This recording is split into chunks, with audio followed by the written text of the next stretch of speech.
School break is coming, and I have zero plan. Private lessons, camps, we tried them last year, but honestly, it didn't fix what I was worried about. Oh no, email from the ESL teacher. 1, 2, 3. Please support reading and writing at home. Again, every year. And every year I'm like, what else can I do? Dear GPT, I got the email again. I'm trying so hard. What should I do? Pause. You're not failing. Your kids don't need more worksheets. They need structured thinking through real tasks. Do one home project. Give me one word, and I'll build the plan. Hi, I'm Elena. 6 months ago, I was literally in this kitchen, overwhelmed, when I started doing home projects with my kids.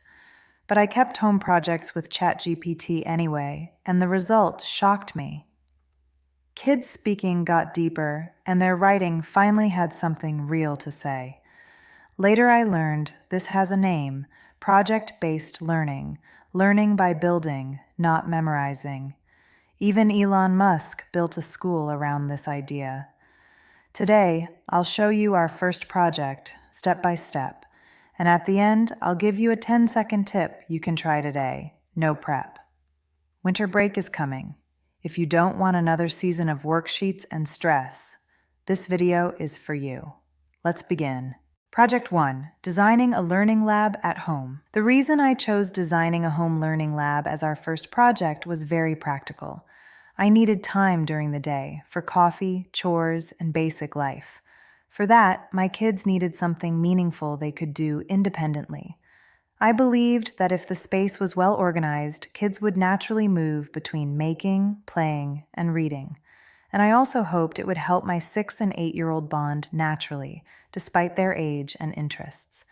Most importantly, I believed this: when kids can see what they've built, they care more about what they're learning next. So designing a learning lab became our first project. Planning the project with ChatGPT. Let me be honest. At the beginning, I wasn't sure I could continue home projects for 2 months. I even saved the phone numbers of summer camps and private institutes, just in case. I relied heavily on ChatGPT for planning. For every project, I use 3 simple rules. 1, it must connect to a real-world goal. 2, it must go across subjects. 3, it must include different types of activities. Based on that, ChatGPT created this plan. 1, reading and watching about kids' learning spaces. 2, brainstorming by exploring our home. 3, measuring the room. 4, drawing a floor plan. 5, budgeting. 6, purchasing. 7, organizing. 8, decorating, and solving a problem. 9. Reflection. What mattered most wasn't the list itself, but the reflection at the end. And here's something important. When you continue your chat history about your kids, ChatGPT naturally adapts the plan to their age, level, and needs, without extra prompts. Now let me show you what actually happened. Step 1. Reading and watching design ideas. Before doing anything, my kids needed to understand what they were building and why. ChatGPT recommended YouTube videos about learning spaces, generated short articles about color psychology, and gave them a mission: find your ideal learning space online. What surprised me was that ChatGPT connected design, psychology, and space without me asking specifically. This background knowledge changed everything that came next. Step 2. Brainstorming by exploring our home. This was ChatGPT's idea, and my kids loved it. We walked through every room in our house, comparing how each space looked, felt, and functioned. Because they already had background knowledge, they started connecting ideas to real spaces. In the end, they decided on a multi-purpose room, a space for reading, crafting, building blocks, and board games, surrounded by cozy touches like plants and soft lighting.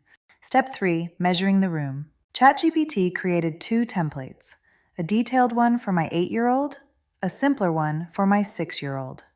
My daughter calculated area and perimeter and even converted units. She struggled, especially when she measured every side instead of using symmetry. But she didn't give up. My son, on the other hand, lost interest halfway through. So ChatGPT suggested a hands-on YouTube video that explained measurement using everyday objects instead of rulers. That pulled him right back in. Step 4, drawing the floor plan. This step was more powerful than I expected. My kids struggled with converting real measurements into drawings. So instead of focusing on perfection, we focused on reasoning. Why should this zone be here? Why should this space be wider? What needs to be close together? They weren't just drawing, they were thinking. Step 5, budgeting. My kids are good at calculation, but budgeting? Honestly, I was shocked. They struggled to connect math skills to real-world decisions. But because this project was theirs, they stayed responsible and worked through the problem. Step 6, purchasing. We compared options and made decisions together. At one point, my kids wanted a bookshelf I wasn't sure about, but my daughter explained that buying one combined unit was cheaper than buying a bookshelf and a whiteboard separately. That moment told me everything. Step 7, organizing and cleaning. When I asked, "What's next?" my kids shouted, "Cleaning." They organized the space by themselves, referencing how their school library sorts books.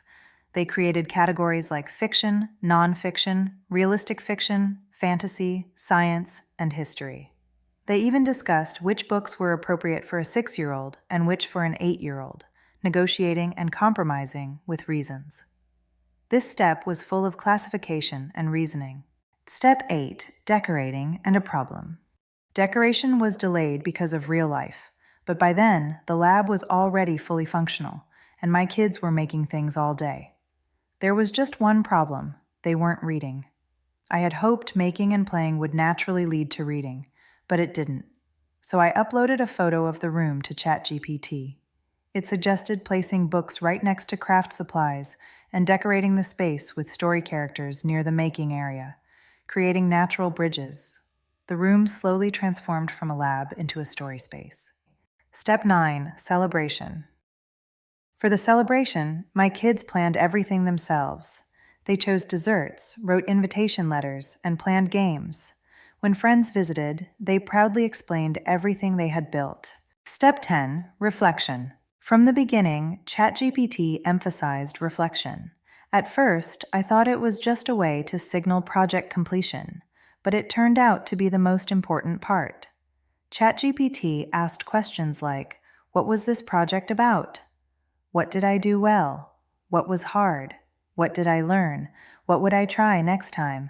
My kids even received a certificate made by ChatGPT. That night, my daughter whispered to me, "Mom, thank you so much. I really had fun. I know this project was actually math, reading, and writing, but it didn't feel like studying at all." What I learned? First, reflection builds metacognition. When kids reflect, they can explain what they're struggling with, not just say, "I don't get it." Second, projects are full of real reasoning, the same thinking skills schools test. That's why speaking, writing, and comprehension grow together. Third, projects teach consequences over time. Kids must remember what they've done, decide what comes next, and explain their thinking, all core academic skills. One small tip you can try today. Feeling overwhelmed? Try this. It takes 10 seconds. Ask to AI, "Here's my child's age and a photo of their room. They mostly do X, but I want more Y. What 3 small changes would help?" That's it. If you want more videos like this, please subscribe this channel. I share real projects, honest struggles, and practical ways to use AI to support kids' learning. Thank you for watching.